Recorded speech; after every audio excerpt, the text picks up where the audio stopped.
Welcome to the program. I'm Jeff Schechtman. For as long as humans have interacted with each other, spies in one form or another have been with us. To quote the legendary spy master John le Carré, Jesus had only 12 friends over for dinner, and still one of them turned out to be a double agent. And while the nature of spycraft has evolved, its fundamental missions remain the same: to gather actionable information, to get results. Again, to quote le Carré, intelligence work has one moral law: it's justified by results. So when we look at our failures to fully understand the Soviet Union during the Cold War, the Bay of Pigs, the Tet Offensive, the Iranian Revolution, our inability to understand what to expect in Afghanistan, our shock with the recent Chinese hypersonic launch, what does it say about the state of American intelligence? Today we're told that technology is the successor to human intelligence. But what has that wrought?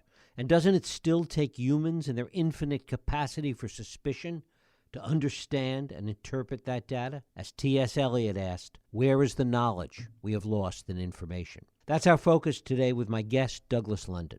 Douglas London retired from the CIA in 2019 after 34 years as a senior operations officer, chief of station, and as the agency's counterterrorism chief for South and Southwest Asia. He teaches at Georgetown University, is a non-resident fellow at the Middle East Institute, and his recent book is The Recruiter: Spying and the Lost Art of American Intelligence. It is my pleasure to welcome Douglas London here to the program. Doug, thanks so much for joining us. Jeff, thanks so much for having me on the program. That's a great intro and a really great beginning to set the context of why I wrote my book. Well, thank you. I want to first of all talk about why you wrote the book, given your respect for, your appreciation of an agency for whom secrecy is stock and trade. Talk about the decision to write a book about it. It's a difficult decision. Honor the oath is very much at the heart of our beliefs. And when I first left the agency, I started writing what was a novel because I thought perhaps I could air some of these issues or make some of the points I had hoped in a way that was, at least fiction in the eyes of the reader while sort of carrying a fair bit of truth. As I did that, I found myself relying on anecdotes, and I kept going back to actual things that had occurred in the span of my career, and I thought, there might be a way to do that. What really drove me to write the book, despite those concerns, was the direction the agency had taken post 9/11 and the impact on the organization and by derivative, of course, the security of the United States and its people. And I believed it was continuing to set itself up for failure, where it had within its means the ability to succeed, to grow, and to set itself back on the right course. So my book was really intended to start a conversation which in my own heart and soul is in part a love letter about spying and about the necessity of it. And as you put it so well, the need for people, that technology, despite what it can do for us, in and by itself cannot address our needs for security, but also to speak to the need for internally accountability for the agency to correct its wrongs, to take its warts on board and make itself better as it's committed to do by oath and mission. What was it about 9/11 that was some kind of inflection point for the agency? In the introduction, I rattled off other crises that the agency has faced, other failures that the agency has faced. But 9/11, as you talk about it in the book, was really some kind of an inflection point. It was an existential crisis. I think as we look back now, 20 years later, it's hard to kind of feel what was going on in the country at the time. Those of us who lived through 9/11 obviously remember it all too well. But there was a demand then, to speak of accountability, for someone to take the blame, for some organization to be responsible, because this couldn't have just happened. This is the United States. We are the most powerful country in the world. Particularly at that point, we were in more of a unipolar situation. We were the only remaining superpower. So how could these people living in the mountains of Afghanistan and such be able to wreak such havoc? The agency at that point thought it was in jeopardy of being either absorbed by another organization, principally the Department of Defense, maybe in part the FBI, or that it might go away. So leadership at the time was in a panic and was desperate. And unfortunately, I think the particular personalities at the time who were in decision-making posts or key and influential positions with the agency leaned on unique authorities that the agency has for covert action and looked for a way to get the most important supporter of all, which was the White House. They were not going to be able to ward off then Secretary of Defense Donald Rumsfeld, who was never a fan of the agency to begin with and was less so after he felt the agency showed him up and DOD up by being able to respond to 9/11 and having people on the ground in Afghanistan within 15 days while the Department of Defense was still trying to find its footing. And likewise, the Bureau, which didn't want to take the blame for 9/11 and was pointing fingers back. You got to remember these agencies, DOD, Bureau, they've got lobbies, they've got communities. They don't operate in such secrecy. The CIA has no lobby. Secrecy that we undergo and have to, promote denies us advocates, lobbyists, and denies the agency itself the opportunity to say, here's what we really did. It's not like when there's an accusation, the agency can turn to the public and pull out finished products of intelligence or, God forbid, raw reporting. We rely on politically elected representatives and oversight to deem what we do is proper, effective, and such. We rely on the president. So when intelligence is weaponized and intelligence politicized, the CIA is in a very vulnerable position. And I think they overreached and put themselves on the path that actually undermined their credibility, undermined their relationship with the American public, and set us off to a glide path of lack of appropriate investment in the core values and also the core craft of intelligence collection. Why was it different, though? Why was 9/11 different than the fall of the Soviet Union, which wasn't anticipated, or Bay of Pigs, or the Iranian Revolution, some other failures in the past where the same case could be made against the agency? I think it was such emotional distress going on. It was shocking. The United States had not been attacked, at least on that scale, since Pearl Harbor. And here we were all watching the Twin Towers fall down. We were watching the Pentagon, the president having to circle in the air because they were afraid for his safety. The emotions were on par with World War II shock, but even more brought home because of media. We could watch it on TV. We could have constant social media activity and news updates, 24/7 news coverage. And these other events, as you correctly say, there's a little bit more of two sides to the story in terms of what we did and didn't know. And the CIA has had a lot more successes than failures, most of which are kept from the public eye. So we could speak to, you mentioned the hypersonic missiles. If we look back, even in open and press reporting, there was an explosion, which the intel community, somewhat it was put in a public forum, believed was China, in fact, testing hypersonic weapons.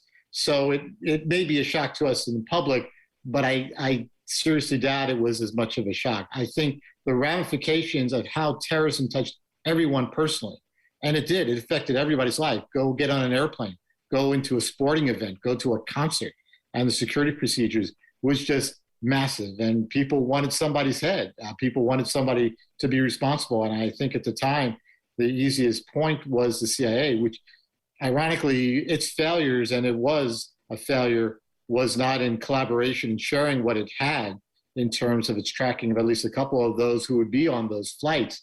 But it was also the CIA, which was the only agency that not just, there's a famous presidential daily brief in August of 2001 about bin Laden determined to strike the homeland.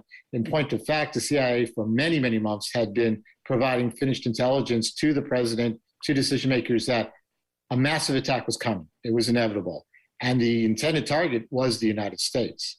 So there was also reference to the aviation plot of 1995, which was directed and led by Khalid Sheikh Mohammed, if you would, the one who was chief of operations for Al-Qaeda at 9/11, and his cousin, Ramzi Youssef, who's still sitting in a U.S. prison, for an attempt to have multiple attacks on aircraft, either exploding them or hijacking them. It was essentially a variation of the same plot, and the agency did mention that in its early reporting. So, failures are much more public. This was far more traumatic, And the agency was really the easiest organization to blame, with some justification for its failure to do everything it should have done to avert the catastrophe. You referred before to the nature of the world before 9/11, the kind of unipolar nature, the fact that the U.S. did sit astride as really a sole superpower at that particular moment in time. To what extent did that potentially cause the agency to become a little fatter, a little lazier? I think it was less that. I think it was more on a macro scale that the world was no longer going to play by rules that the United States may have set for the international order, because the United States was going to start losing that supreme position of complete power. China has been on the ascension for years. I think Russia as a power has been on the decline, but has become more aggressive in the way it operates in terms of foreign policy and international affairs. So I think from a policy perspective, the United States was playing by old rules, and that has a trickle down to how we conduct national security, how we conduct national defense, and how we conduct intelligence. For the agency, I think where it suffered in the post 9/11 era was investing so totally in what it could do to accommodate the White House for good or for bad, that it moved away from its traditional missions of being the cautionary voice of reason, the independent, in theory to some extent, independent, objective voice of here's what's going on, here's where this path is leading, without recommending what to do. The CIA became much more of a policy player in United States national security. It became more active in terms of solving White House problems, such as what to do with all the combatants that the FBI believed it could not legally prosecute, and the Department of Defense believed it could not hold as a prisoner of war because we were not at war with a sovereign nation. So it couldn't claim these prisoners, and you had the enhanced interrogation program on the black sites. In terms of the reliance on kinetic activities that the agency placed such value in, and paramilitary operations for a find, fix, and finish approach to identifying those who would do us harm, and then in the principle of self-defense, believing that we were empowered to remove them either by force, kinetically, or by capture. That really took the agency away from where it had always traditionally provided combat support to the U.S. military, but on a strategic scale, where it now is becoming a tactical player and in many cases an extension of U.S. military power projection. That created a cycle of events, dominoes, if you would, where the people who were benefiting from that professionally within the agency advanced on those lines, and thus were those with less experience or interest in investment in human intelligence and intelligence collection of any sort. And that became a cyclical generational era of where those people were then advancing like-minded people who were more committed to being a policy extension of the White House and supporting White House policy as opposed to executing and providing objective intelligence assessment. And that's where we found ourselves, after 20 years. And that's the hole from which I think the CIA needs to dig itself. It is an interesting irony within the arc of that 20 years that one of the high points for the CIA was its actions in Afghanistan immediately following 9/11. And one of the low points is the blame the CIA has gotten for the events as they unfolded in Afghanistan over the past several months. It's ironic indeed, but in truth, the mission in Afghanistan changed. When people say, oh, we failed in Afghanistan, well, it depends on what your time frame is. In the immediate aftermath of 9/11, there was a certainty that al-Qaeda was going to strike again. And I can tell you personally, it was. It had plans, it had people, it had direction and money, and it was planning more very significant attacks. So there was a desperate belief that we needed to get into Afghanistan and preempt those attacks by going after al-Qaeda. And the only way we could go after al-Qaeda was to go after the Taliban. Now, I think there's lots of room, and it's easy to play, Monday morning quarterback, or Tuesday morning these days, and think what we could have done. But I think at the time, the Taliban gave us no choice but to attack them. But then I think after we secured Afghanistan and did what we could to at least suppress the immediate threat from Al Qaeda, I think there was room to negotiate and include them in a way that we wouldn't have seen these 20 years of failed policies where we had, from hubris and overconfidence, believed we could just create a political model that suited us, push it on Afghanistan, and think that was going to work, which it never was. But the United States did succeed in preempting those follow-on attacks. And though there were attacks and limited lone wolves in the United States, and the attack on the Spanish train railway system, the July 7th attacks in London, there was not another attack on the scale that Al Qaeda had planned and that we witnessed. So it depends on what your metrics for success are, and you could argue both sides. I think as we go into the future, in a way, the CIA will be helped by the different landscape and ideally a different recognition in the United States that terrorism is significant, but it's not an existential threat. It's not going to cause the collapse, the destruction of the United States. But you weigh that against the politics of what happens when, God forbid, Al Qaeda or another terrorist organization attack a metro here, or a bus station, or a school, or a house of worship. That immediate blood is going to demand satisfaction and outrage. And will we shift again, or will we find the balance among American needs and requirements, and then not allow the cure to become worse than the disease? Is there something inherent that has grown up in the culture of the agency that makes it more effective when the issues are black and white as opposed to the asymmetric nature of the world it's dealing with today? It's a really interesting form of words you put there, Jeff, because as an intelligence officer, I would say what the agency does better is deal in the abstract, is the ability to see in the gray, that there is, in fact, no black and white. There's no right and wrong, no good and evil among the world. There's principally U.S. interest, security interest, and there's what will people do and why, be they national leaders, be they Putin or Xi in China, or be they Al-Qaeda or ISIS operatives. The idea is to be able to look through the world of your adversaries, your rivals, and your competitors, and without emotion and with objectivity, determine what are they likely to do, what are their likely paths, and why. You spoke eloquently about the advent of, I should say, the increasing reliance on technology for intelligence collection. The reality is technology doesn't operate in an information vacuum. Most technical collection, whether it's from satellites, listening to people's conversations on phones, on radio frequencies, drones, whatever you want to introduce, even the eavesdropping device, is all enabled by people. It's people who are spies who tell us where to look, for whom to look, what we're looking for, when to look for it, and sometimes giving us the keys, the back doors to get into their networks, to get into their computer servers, to know where to point the satellites and where to be pointing our audio collection devices. So I think that's lost on the public, which is rightfully enamored by technology.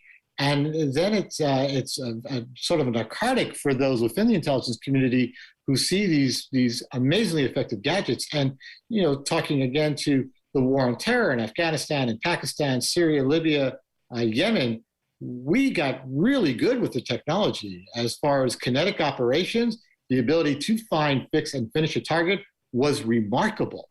But that the technology worked doesn't mean that everything was working in the right interest.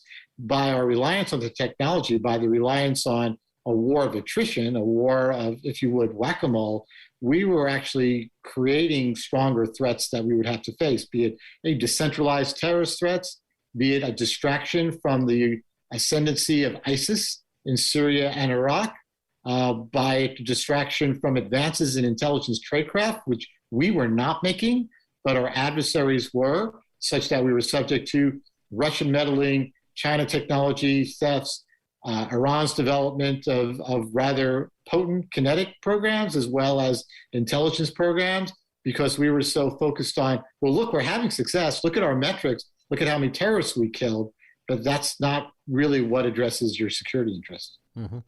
To what extent has globalization and the interconnectedness of the world impacted tradecraft in the world of spying? Everything in intelligence has a positive and a negative. It depends on how you manipulate it. We talk about intelligence being the art of manipulation, whether it's a human being that you're trying to manipulate to secure their voluntary cooperation to spy on their country, their government, their family, even, or whether your manipulation is of the environment in which you're spying so that you can conduct your operations securely, whether you're manipulating the technology of that environment. These days, you have biometrics, you have cameras, you have all sorts of ubiquitous technical surveillance, and you have new and arising institutions. You have the amazing impact of cyber on our lives, everything we do being so interconnected. So the global system has its strengths and its weaknesses from an intelligence perspective. There are opportunities therein to use it to actually improve your collection, but there's also threats from that integration and sharing, which could compromise what you're doing if one set of partners or one set of adversaries gets on to a certain operational technique or reveals it to others. So it depends on how you choose to work with it. There's always changes. You talked about, again, eloquently, how spying's been around forever. I speak to it as the world's second oldest profession. Right. And indeed it really is, because people are always wanting those advantages. They always want to have that advantage over competitors or rivals or their enemies. I mean, just read Sun Tzu in The Art of War. It's about intelligence, really. So every generation brings changes in dynamics, human dynamics, and how we live with one another in our institutions, in our global institutions and technology. The thoughtful intelligence agencies sit back and go, where are the threats from these generational changes? And what can we do to manipulate them so we turn them into our advantage as opposed to a threat? Has the world or other players in the world in the realm of spying and spycraft gotten better at this? Absolutely they have. And that's what the danger has been by our distraction and the intelligence community on this find, fix, finish approach, this belief that we could just sort of kill our way out of danger, and then how that promoted successive generations of leaders who were less willing to invest in traditional human intelligence collection or intelligence collection at all, that it was more about being proactive, about being a part of policy or executing on the White House's behalf.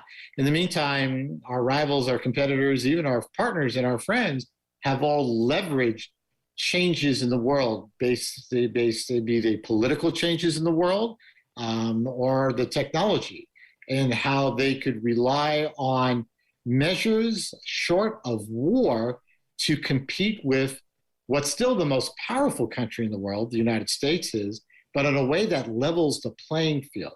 While they've made those advantages competing with us in the information realm, in the technology realm, cyber, being able to penetrate, collect intelligence, or to disrupt us as a country, as a government, we've not made those same investments over the 20 years. So we're going to be playing catch up. And it's more than just the technical investments, it's how to align them with what we do and how we do it and what we do best in terms of intelligence. So, the CIA was created in 1947 to be a unique organization, different than putting our intelligence collection apparatus in Defense Department or in the State Department, because we didn't want it to have a policy role. We didn't want it to have to, if you would, grade its own homework, that if it's making a policy recommendation, how is it going to be forthcoming and criticizing the results of that program? The CIA didn't have that.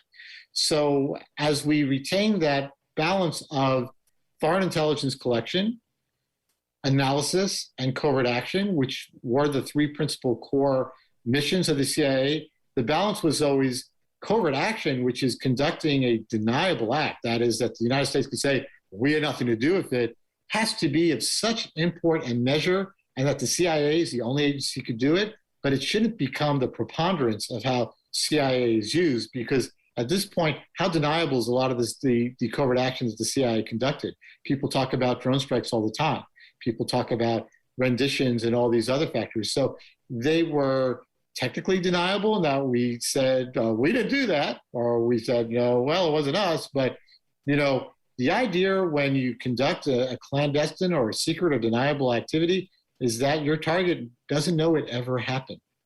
And it's not just about crowing and going, aha, we got away with it. But when your target knows what's going on, it's making adjustments, it's making changes, it's responding in a way that could actually undermine what you thought was the achievement of your covert action or your covert collection. So the agency should be used as it was designed, and it should be where it is the collector of last resort, because it's going to take the risks that are undeniably one must take them and no one else could do it, or it's going to conduct an act of, be it sabotage or whatever covert activity, that the alternative would be going to war. The alternative would be, the undermining of the United States, its security, its institutions. That's where that balance should come back. To what extent do those changes have to happen politically and administratively, or do they have to happen within the foundation and culture of the agency at this point? I think it was a perfect storm of events that caused the agency to go down that road. The agency has had its failures and it's also had its mistakes over the years. And you mentioned a couple of them, citing the Bay of Pigs and some of the activities in the 70s, which, led to the church committees and oversight, Watergate and spying on Americans and such in a way like the FBI did. But the FBI seemed to have less repercussions for doing so.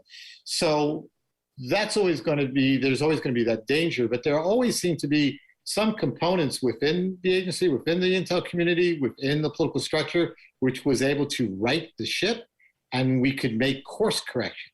I do believe there was a fundamental shift in culture within the agency post 9/11, and I attribute that to the leadership of the agency at the time, which made that a deliberate and conscious decision to move away with what at least had always been the core values and directions of the agency since its founding.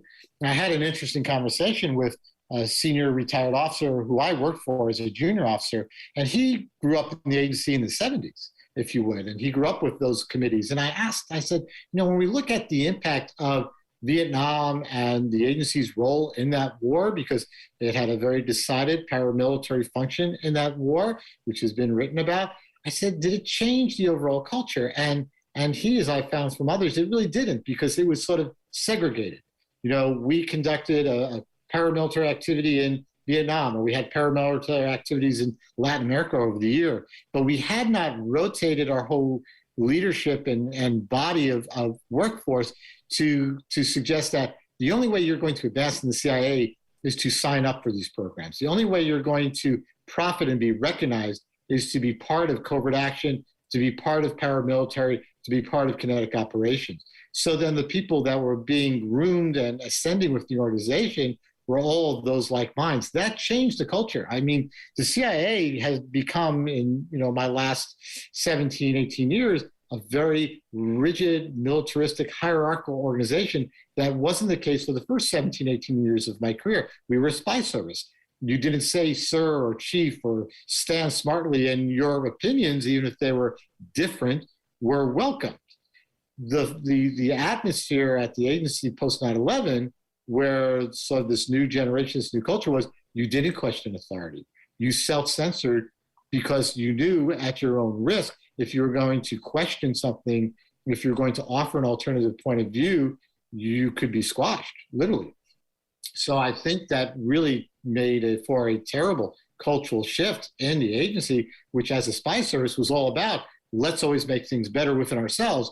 Let's look at what's not working. Let's look at the warts. Let's have our after action reports and fix things, where this leadership became so rigid and so sort of reliant on circling the wagons, where when things did go askew, rather than address it head on and internally. And God knows, I don't think anything should be ever leaked, because then you're just giving aid and comfort to the enemy and you're making the agency weaker. But internally, it should face the music and make changes, and people should be accountable, where these leaders who are all protecting one another basically circle the wagons and would hide behind, even within the IC, sources and methods to do nothing, to make no changes, and to let people make those same mistakes in different leadership positions. And to bring it up to the present, the CIA has gotten a bunch of the blame for the recent failures in withdrawing from Afghanistan. I know you've written about this in Just Security. Talk a little bit about that before we close.